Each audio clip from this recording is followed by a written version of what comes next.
These two girls on TikTok went to have a threesome with a man that they met on Tinder. The very next day, one of them was found brutally murdered in her apartment, covered in her pool of blood. The claim now is that the man that they had gone to have a threesome with was who came back to stab her to her death. But that's not even the confusing part of this story. You see, Jovia and Patricia Rose are two friends in Uganda who are also TikTok creators. Jovia, the victim, is 22, and in the beginning of 2026, she moved into an apartment by herself in a neighborhood in Kampala. About 3 months after she moved into this apartment, her friend Patricia Rose joined her and instantly became her roommate until the 20th of August 2026, when Jovia's family were trying to get to her but to no avail. They would call her but no one was picking the calls. They hadn't heard from her in an unusual amount of time and they became worried. When they tried reaching out to her friend Patricia Rose, they also couldn't get to her. So quickly, they called the caretaker of the apartment where she lived, and her sister went with the caretaker to go check up on Jovia. When they got to her apartment, they noticed the door was locked, and when they looked through the window, they saw blood stains on the curtains, on the wall, and around. And this gave them an inclination that something was up. So they forced their way into the house, only to find Jovia lying dead in her pool of blood. It was clear that she had been murdered. Someone had come into this house and stabbed her multiple times till she died. But they couldn't find the roommate, Patricia Rose. When the police began investigation, they knew Rose was a person of interest because she would know something about this. Either that or she was in danger somewhere. But they needed to find Rose. When they asked the neighbors if they knew anything about it, the neighbors claimed that they heard a commotion. They heard shouts and fights coming from that apartment, almost as though two persons were arguing. But this argument may have happened 2 nights before a body was discovered, and that is why the police were confused. However, after the night of the said argument that the neighbors heard, the very next day they saw Rose leaving the apartment. And this narrative from the neighbor gave the police the inclination that Rose might as well be a potential suspect. While the police were looking for Rose, they noticed that she had deleted videos and pictures from her TikTok account. And somehow, some way, it seemed as though wherever Rose was, she had heard that the police were onto her. And so she made a WhatsApp post explaining everything that happened to Jovia. And according to her post, she and Jovia went to see a man named Muhammad from Tinder. Muhammad is a migrant worker according to her claims, and that she, Rose, met Muhammad first. And when Muhammad requested for the threesome, she included Jovia. They went to see Muhammad, they had a threesome, and they got paid.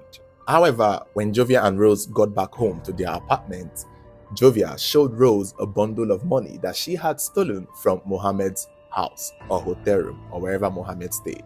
According to Rose, Jovia suggested that they keep the money and that it would change their life. But around this time, Muhammad began calling Rose, telling Rose to tell her friend to return the money. And according to Rose, she panicked and told Jovia that, "What's up? Muhammad has called. We have to return this money." But Jovia said no, that she's not going to return the money. In Rose's account, Muhammad then traced them, found the apartment, and basically requested for his money in person. According to Rose, this led to an argument in the apartment. Muhammad demanding his money and Jovia still refusing to give Muhammad the money. She then claimed that in the process of dragging the money, Muhammad stabbed Jovia and tried to attack her, and so she ran away. But the problem with her running away is that she kind of had enough time to pack a bag, which is weird. According to the story, while Rose was making this post, she was in hiding. She had gone to a friend's house to hide in a different district away from Kampala. Unfortunately for her, while she was with her friend, the friend was contacting a lawyer and also contacting the police. That was how the police located Rose, in her friend's house. Yes, the friend threw her under the bus. The friend betrayed her and the police arrested Rose on the 24th of August, 4 days after the discovery of Jovia's body.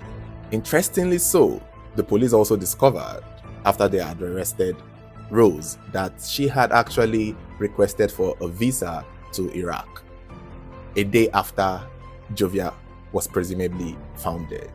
Currently, Jovia has been laid to rest. Painfully, the police are still investigating. Rose is in police custody, still maintaining her narrative that it was a man named Muhammad from Tinder that killed Jovia. and the police are struggling to understand who this man might be. His identity has not been located or made relevant because, as far as they know, this man may not exist. It's unfortunate. I, with a lot of people, believe that Rose is lying. Girl, you is a liar. The fuck, this girl just cooked up a whole story. You see, what gave it away is obviously the neighbor's testimony. I feel like her story would have been believable throughout had it been the neighbor did not just say that when they heard the argument, it was the very next day.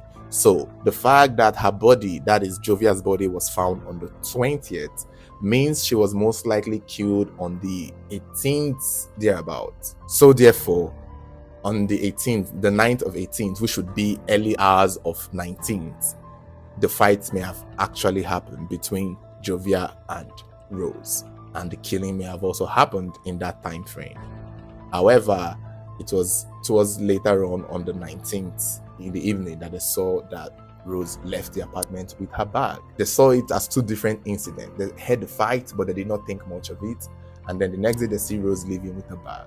And she also admits to leaving with a bag in her own WhatsApp story. I feel like they should do more investigation. I don't know what the fight between the two of them would have been, but I have a feeling money would most likely be involved, given the cock and bull story that this girl made up. It's just my opinion, though.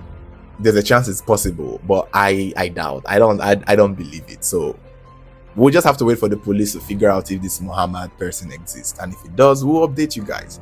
But if you're asking me, I don't believe there's a Muhammad anyway. It's too convenient. Of course, he's a migrant worker. That is a way to let you know that they will not find him. So that's just the thing, he's not documented. So that is just one of those things that just lets you know that, it was even on Tinder self also. Which address did you guys go? Provide the address you guys went for the hookup, the room number, so that they can ask the hotel people or the shortlet owners or the owners of the properties to see if a man named Muhammad ever came there. That would help solve the case. That would help let us know if there is a Muhammad or not. We'll wait.